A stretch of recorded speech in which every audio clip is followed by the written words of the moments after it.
Hi everybody, this is Meredith from the Witty Gritty Paper Co. and today I'm going to be teaching you how to paint a Los Angeles style sunset.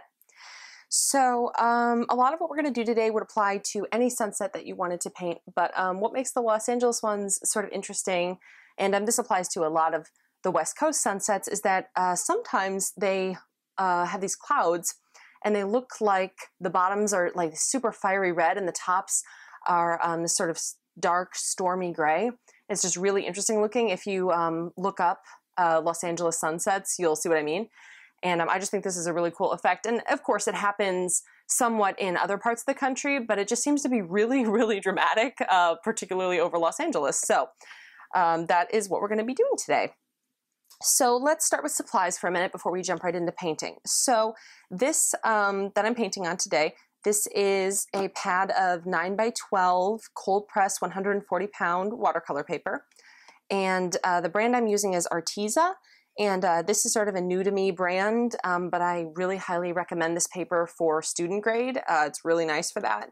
It's not cotton, and it's got this sort of interesting like linen-y finish almost that I haven't seen on other papers. It acts pretty much like regular watercolor paper, but the finish is sort of interesting. So that's what I'm using today to paint on. And I do recommend the 140-pound cold press paper for this project.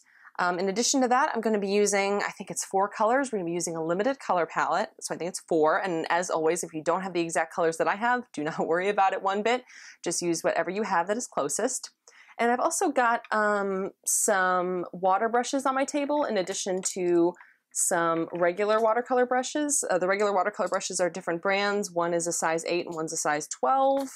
Whatever you have, like medium, large, medium, and small medium. And then I've also got these water brushes on here, and these are also Arteza brand. And this is not a sponsored video or anything. I'm just a fan of it. I've discovered them recently, and so many of the things they make are just really nice for student quality. So I might use some of those too. And then I've also got some watercolor pencils over here, and they are also Arteza.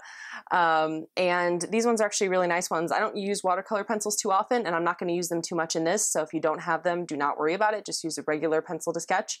But I don't use watercolor pencils in general too often, but what I really like about these ones is that they are pure pigment. So they don't have any wood, like the whole stick is just a stick of color and pigment. So that is really nice bang for your buck. All right, so let's start really quick. We're not going to do much of a sketch on this one, but we do want to put in just a little bit of an indication of a skyline, because this is about the sunset, not about the skyline. So I'm taking my black watercolor pencil here, and I'm just drawing a very faint line across the bottom. It's not entirely straight, not super dark. And then behind that, I'm also going to draw in just some tiny little mountainy shapes. It's not a particularly mountainous area, but we just want to give a slight indication that there is some texture to the land because it is the West Coast. And this next thing I'm going to do, you do not have to do this. This is totally optional. It's just because I have this tool and it's an extra little cool effect. So if you have it too, you can do it. This is a bottle of masking fluid, and it's got a fine applicator bottle. You can also use a brush to apply it, but masking fluid will ruin brushes if you don't have soap on them first, so you can just roll your brush around in some dish soap before you dip it into your masking fluid to paint if you want to save your brush, or you can get one in a bottle like this. And what I'm going to do with it is I'm just going to make some very like extremely light and choppy lines, and most of them are quite diagonal, and this is to indicate the city streets at night. So if you've ever flown in a plane at night, you'll sort of see these crisscrossy lines, and they're like the street lights. So we're just going to put in a couple of those, no huge detail here.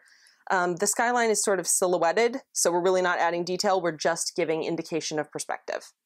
So if you don't have this, don't worry about it, you don't have to do it. And if you don't have this, but you still want to try this, what you can do is you can actually use white paint afterwards and add the lines in on top of the black paint. We're going to paint this area black.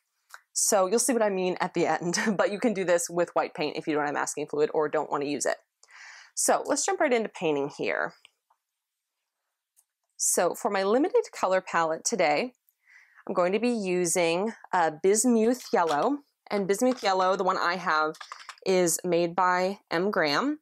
And it's a pretty strong yellow, quite lemony, but also sort of light and soft. And I'm mixing on a plate today here, nothing fancy. So that's our yellow. I'm also going to be using a red, and it's sort of a tomato red. It's called Rouge Sennelier, and it's made by Sennelier, the French brand of watercolor, and it's sort of a tomato red. And remember, if you don't have these colors, do not worry about it. Just use whatever you have that is closest. That's our Sennelier. And then we're going to grab some manganese blue, and the one I have is made by Core. It's just sort of a tealy blue. And then I'm going to have Payne's Gray, and the one I have is made by Winsor & Newton. And then the fifth color is optional. This is something I like to do. I think it adds just that much more detail and depth, but it is optional. And that is, the one I have is called VIOLETTO VERZINO. It's Italian, so I'm sure I'm pronouncing it incorrectly, but it's sort of a deep magenta. And that is totally optional. You don't need to do that, but if you have a deep magenta, you can use it. So that is our color palette for this sunset. So whatever you have that's closest, do not worry about matching color names exactly. I just like to state that because people are always asking me what colors we used. All right, so we're gonna start with our yellow. So I'm just taking it pure right now. I haven't mixed it with any other color, and my brush is fairly wet. Now this is important for our skyline. You do not wanna work too dry, or you're gonna get hard lines. So I'm starting about at the middle of my paper at the bottom. And what's important to remember when doing sunsets is that generally speaking, the bottom of them is lightest and it gets darker as it goes up. And that's not really including the clouds, but the sky itself. So I'm gonna start at the middle, and we can spread it around all the way to the sides, but we're really only gonna be preserving it completely in the middle. And you can use a bigger brush than this if you want to. I like to have a little bit more control at this stage. So I'm just using this medium one, but whatever you are comfortable with. The only thing I would recommend is not going too small, because the smaller the brush, usually the longer it takes you to cover an area, and then your paint is more likely to dry out too fast on you. All right, to get this to the edge. Got a hair stuck in there. I hate that when you get a brush hair stuck in there, but that's all right. Just wait for it to dry and we'll get it out. No big deal, roll with the punches. All right, so we spread out our yellow, and we have to do this relatively quickly here, this next step, because we don't want our yellow to dry. So what I'm doing is I'm taking our bismuth yellow and I'm just mixing it with just a little bit of this Rouge Sennelier. The Rouge Sennelier is a pretty strong red, so just adding a little bit is enough to turn it orange. See, look, that's quite orange. And that was just, we just added the tiniest bit. So you just want to streak this gently up. We're not going to go too super high with the orange. It's fine to fade it into the yellow a bit, especially on the sides, because we want it lightest in the middle, because that's going to help create some unique perspective. And once again, make sure that you're not working too dry, because it's going to dry too fast if you do. All right, now I feel like that looks a little weak to me, so I'm going to make a little bit of a stronger orange by adding more of the Sennelier into my bismuth yellow. And if a little red gets in there, it looks a little too straight, like on that side, it's all right, don't worry about it. As long as it isn't like fire engine red, you're gonna be okay. It'll soften out. Watercolor always dries lighter than how it looks when it is wet. All right. So our main goal is we want to draw the eye to the middle. So it's all right to be a little darker on the sides. All right, gotta work while it's still wet. Clean my brush off, and now I'm gonna reach for the manganese. But before I do that, I'm gonna do one little thing, because if I just go ahead right now and I start painting this light blue on my plate here, if I start with this color and I start painting it right above the orange, what's gonna happen is they're gonna make green, and it's gonna get muddy, and we don't want that. And if you wanna learn why that happens, then go find my color mixing video on the channel, and we talk all about why those things happen. So what we're gonna do to prevent this is we're gonna get our brush really wet. Now this is a clean, wet brush. It doesn't have any paint in it. And I'm going to go just right along the last line I painted And I'm not only removing the hard edge, but I'm also creating an area of the paper that's wet but doesn't have really any pigment in it. All right, so just by doing that, we've created a way to introduce blue on top of orange without it making mud. So there we go. We go and introduce that blue. Goes down a little bit, but it is not flooding into that orange and creating some ugly muddy colors. This is such a pretty blue. Just because we're onto the last color, it doesn't mean that we can work too much slower, because if you get hard edges, it's going to look less and less like a sunset. So just want to get this blue all the way to almost the top. You don't have to go all the way to the top, but almost to the top. And then when we're right around there, we're going to introduce the Payne's gray. And the most important tool for keeping this sunset looking blended is by working wet enough. As soon as you have a dry, hard edge, it's going to start looking stripy, and you don't want that. So I've got Payne's gray on my brush, and I don't have it too intense. It's pretty chill, kind of watered down. And I'm just going to paint all the way to the top with it. And I decided to leave this as a real-time tutorial because it's a pretty fast painting to do. Right, so got that all down there.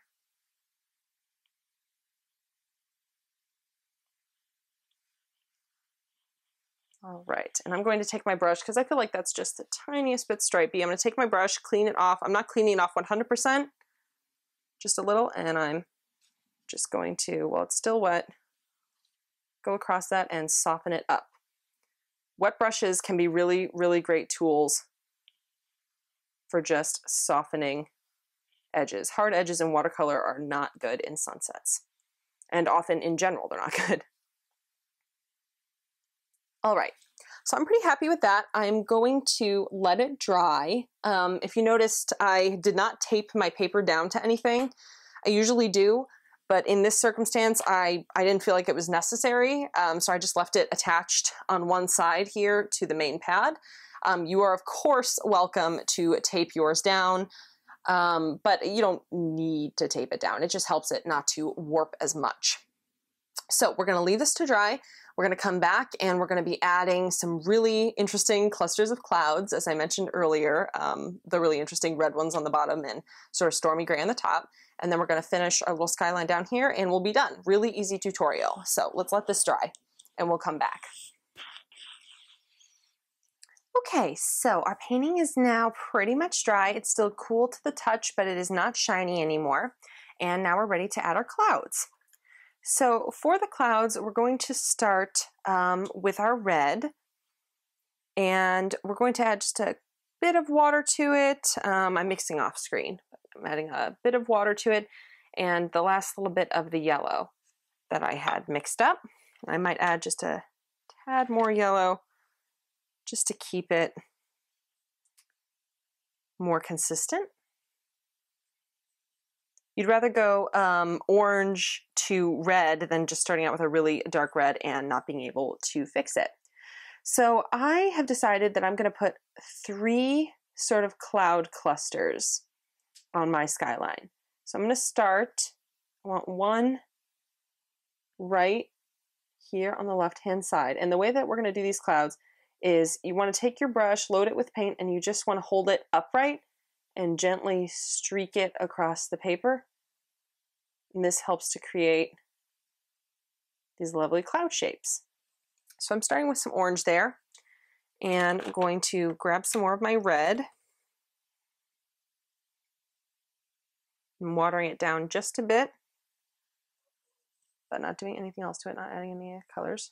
It's still quite intense, but remember, that's part of what makes these sunsets iconic, is that they have these really intense red undersides to them. So we don't want to completely eclipse our orange, but we definitely want to make the red known. Add a little bit more up here. Have it go down a little. This is really just eyeballing. Don't worry too much about copying mine exactly. as long as you're holding your brush upright and just going nice and slow, you're going to have some interesting looking clusters. So now to finish this off, actually we're not finished with it, we're just finished with this part of it. I'm going to get my brush wet and I'm going to do the same thing. I don't want it soaking wet, not dripping wet, but wet. I'm going to do the same thing, except for this time my goal is to soften my clouds. So I'm doing the same thing as I was doing before, but I'm pulling out the color a little bit. I'm going to pull it a little more towards the center, and up here I'm going to pull it a little more towards the side. And you can use your colors a little bit more intensely up when you get into the blue, because it's going to be harder for them, since watercolors are transparent, it's going to be harder for them to look red and orange without looking muddy because they're going on top of blue. So you can use your colors a bit more purposefully and darker when you're working up on the blue.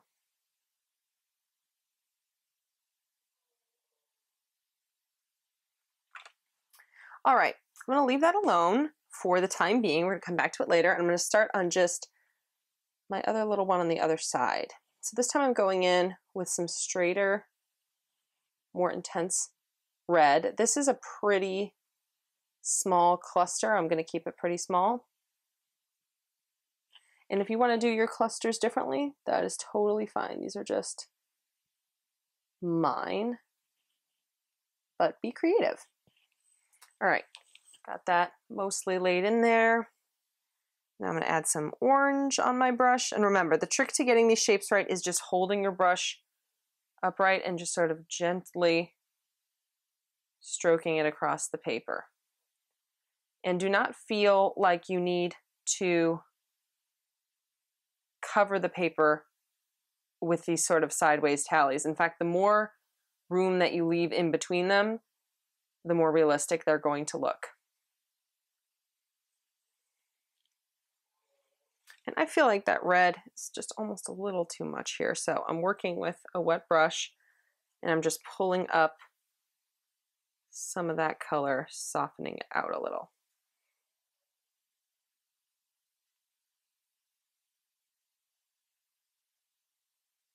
This is a great exercise to do and a great painting to do if you're still trying to hone your instincts, like trying to decide when a painting's done. This is a great one for that because you can easily go overboard with these marks. All right, now we're going to do the most intense and biggest cloud cluster, and it's way up here up top. And I'm gonna go right in with this red, and I'm gonna do sort of a tornado-y shape. Have it start small and have it get quite concentrated as we head higher up. And having that Payne's gray up there is going to be helpful with our sunset because it's already establishing some of the darker upper sides of our clouds. So right now I'm just using the Bismuth yellow and the Rouge Sennelier colors. I'm not adding any additional colors. This is just them mixed together in different proportions.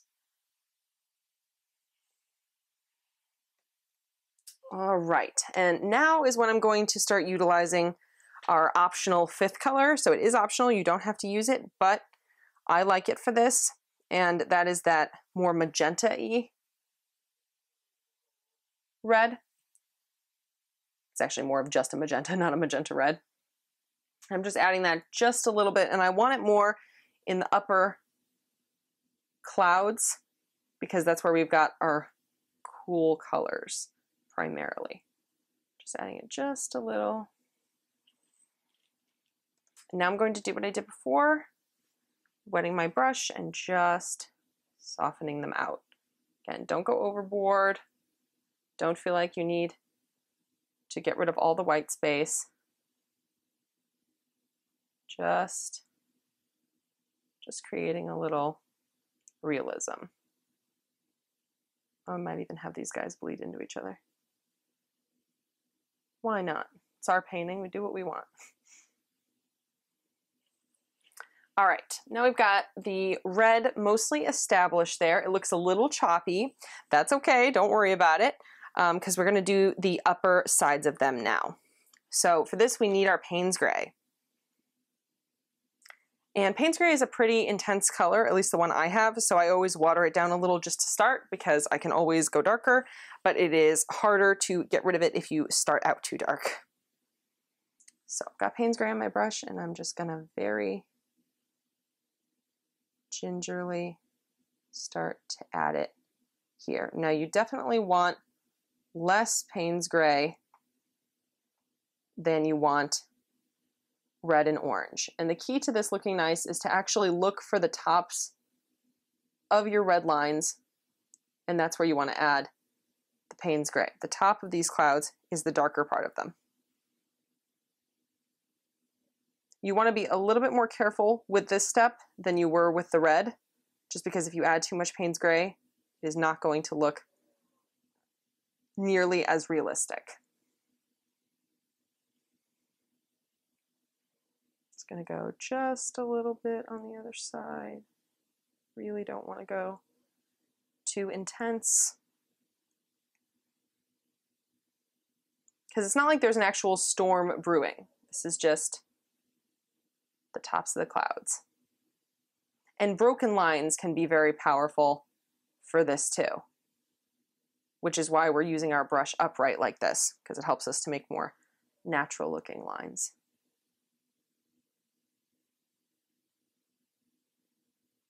Go nice and gentle until we're mostly happy with them. And then we're going to do what we did before, but once again to a lesser extent. Take a wet brush and gently coax some of the paint into blending. All right, everybody, I am so sorry I got cut off there. Sometimes my camera just turns off and does not tell me it's going to do so. So as you can see, I got a little bit further. I went ahead and I added the Payne's Gray up here, over here, just doing the tops of the clouds with the Payne's Gray, same technique, brush upright, nothing much different than where we left off. So the last thing we have to do here is just add our darkest darks.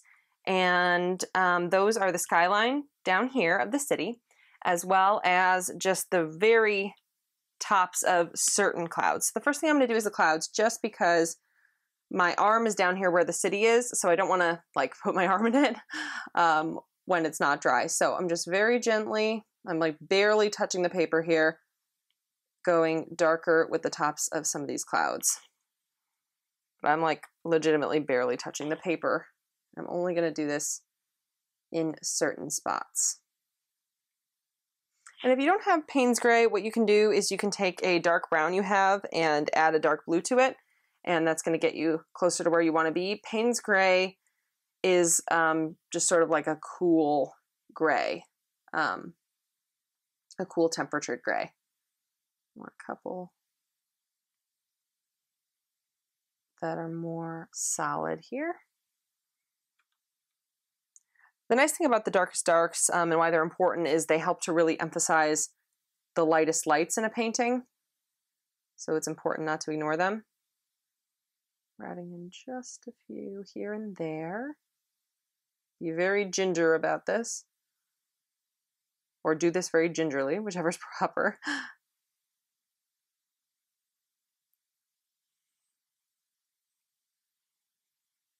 And I'm going to add one or two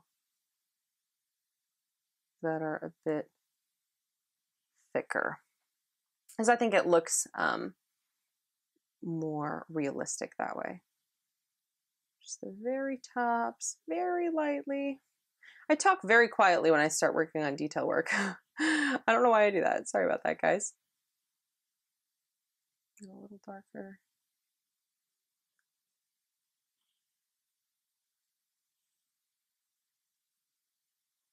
And remember, broken lines are your friend when it comes to doing this. All right, I'm happy with that. I think if I were to do it over again, I would make this cloud section right here a little less symmetrical, but other than that, I'm happy. And now I'm just going to do the very last thing, which is our skyline down here. So I'm just going in with really concentrated Payne's Gray. If you get it really concentrated, it almost looks black.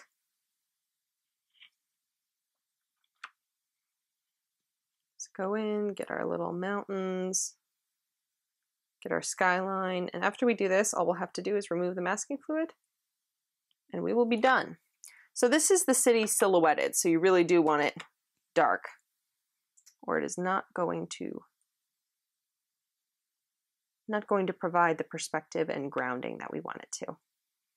I'm going to go all the way to the edge.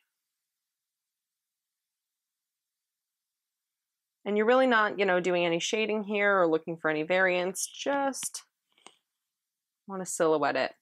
And if you have sepia, you can add sepia to Payne's gray, and that'll help it to look more black rather than just sort of this gray. But once again, you don't have to. We're working on a limited color palette for a reason, because it is easier.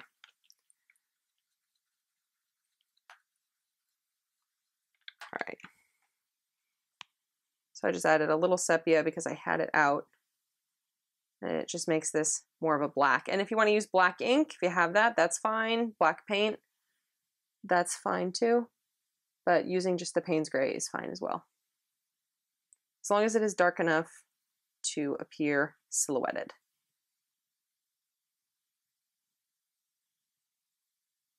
That all the way to the edge.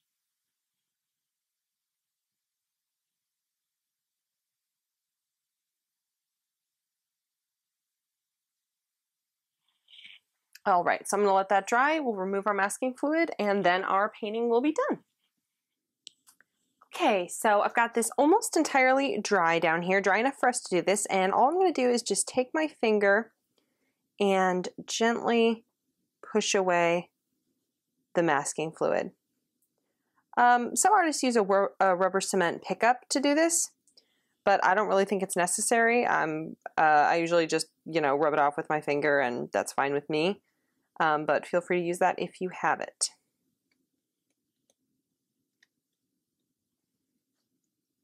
See, it just gives a tiny little impression that there are streets and lights down there. Really nice and subtle. Get that off there. It's trying to leap onto the painting there.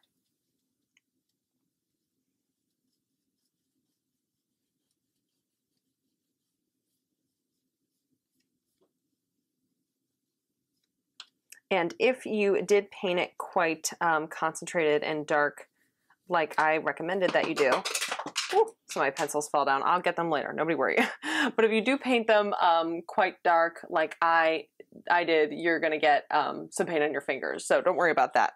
But here's our finished painting. Got this beautiful sunset, Los Angeles West Coast style. I'm actually really happy with it. I've painted it 3 or 4 times, and every time it turns out different. So if you don't like your first try it again. Sunsets are pretty easy, but since they don't have too many elements, if one is like really off, then you might not like your painting. So try again. Don't assume that you can't do it. I believe in you. So that's pretty much it for me today, guys. I'm going to list everything that I used for this tutorial down in the description, so check that. If you're interested.